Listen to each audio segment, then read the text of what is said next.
The Male high school community is mourning the loss of a former principal. Ted Beam passed away last weekend, but the legacy he left with the Male community continues on.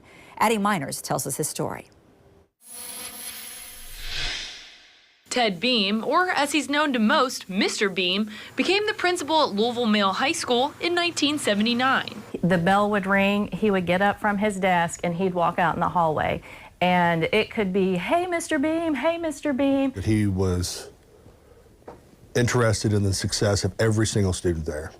And that if that student wasn't interested in being successful, they didn't have a place there. While Mr. Beam didn't start the traditional program at Male, he came in soon after it was inducted, and he enforced it. Students and parents had to sign a contract that they reviewed with him of the rules they would follow. He was definitely known in the education and the school community as the godfather of the, of Male and the traditional program. Towards the end of his first stint as the principal at Male, he oversaw the school's move from the Brook and Brett campus in downtown Louisville to the present campus off Preston Highway. Renovating that building will give us new science facilities, lab facilities, computer facilities, athletic facilities that we don't have here. Although he didn't stay long, leaving Male the following year, he'd eventually be asked to lead the school again in 2009, when it experienced leadership turmoil. He was able to display his outstanding leadership skills and ability to bring everybody together, and I think to really refocus the school on what its real mission was, and that's to educate kids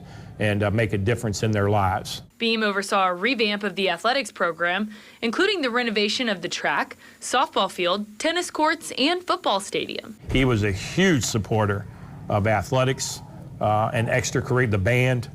He believed in all those fundamental things that were part of an education. Mr. Beam retired from Male in 2013, but never completely.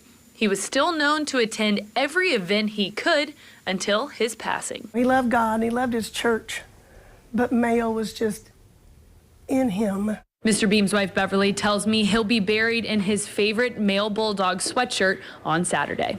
From Male High School, I'm Addie Miners, WLKY News.